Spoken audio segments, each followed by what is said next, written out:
నమో నారాయణాయ. మాఘపురాణము 10వ అధ్యాయము. రుక్షకయను బ్రాహ్మణ కన్య యొక్క వృత్తాంతం.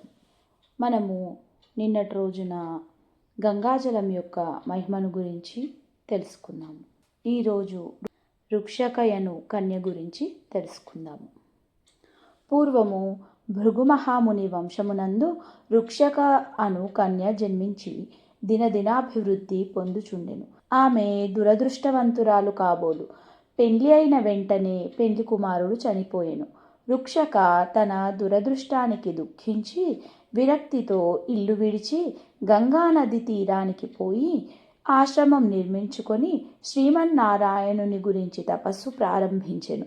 ఆ విధంగా చాలా సంవత్సరములు ఆచరించుట వలన అనేక మాఘమాస స్నానములు ఫలములు దక్కెను. ఆమె మనోవాంఛ తీరు సమయం దగ్గర పడినది. ఒకనాడు ఆమె తపస్సు చేసుకొనుచు ప్రాణములు విడిచెను. ఆమె చాలా సంవత్సరములు వైకుంఠమునందే ఉండి తరువాత బ్రహ్మలోకానికి పోయెను.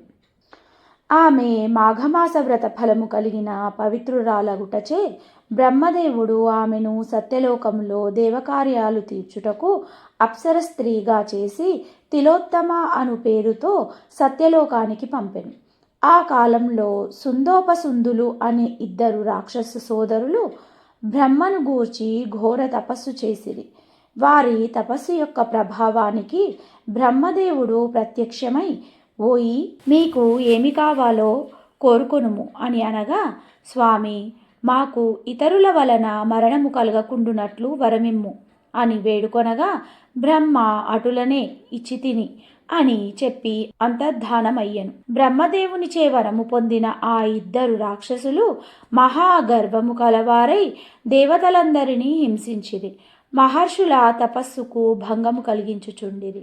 యజ్ఞ యాగాది క్రతువులలో మల మాంస రక్తాదులు పడవేసి ప్రజలను నానా బీభత్సములు చేయుచుండిరి.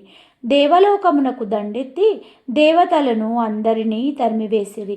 ఇంద్రుడు మొదలగు దేవతలందరూ సత్యలోకానికి వెళ్ళి బ్రహ్మను వేడుకొని, మహానుభావ, సుందోపసుందులనే రాక్షసులకు మీరిచ్చిన వరములతో గర్వము కలవారై తపశ్శాలురను బాధించుచు దేవలోకానికి వచ్చి మమ్మందరను తరిమి చెరసాలలో పెట్టి నానా బీభత్సము చేయుచున్నారు.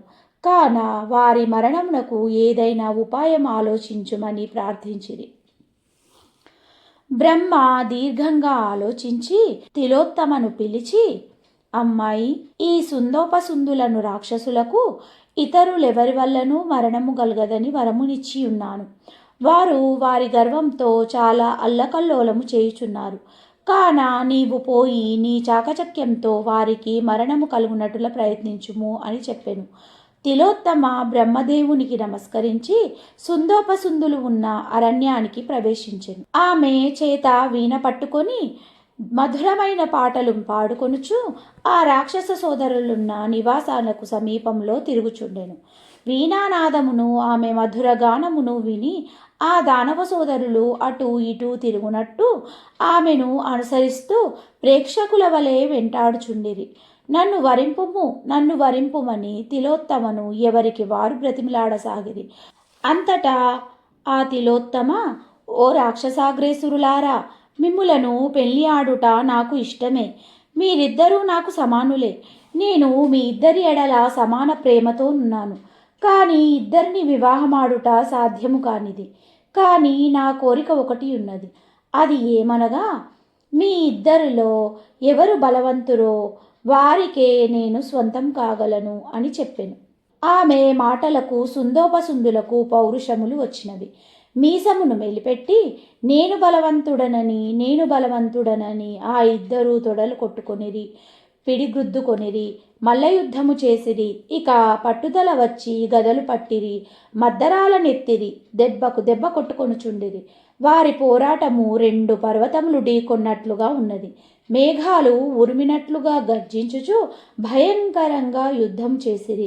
గదాయుద్ధం తర్వాత కత్తులు దూసిరి. ఆ కత్తి యుద్ధంలో ఒకరి ఖడ్గము మరొకరికి తగిలినందున 2 తలలు తెగి క్రింద పడినవి. 2 చనిపోయిరి. తిలోత్తమను దేవతలు దీవించిరి.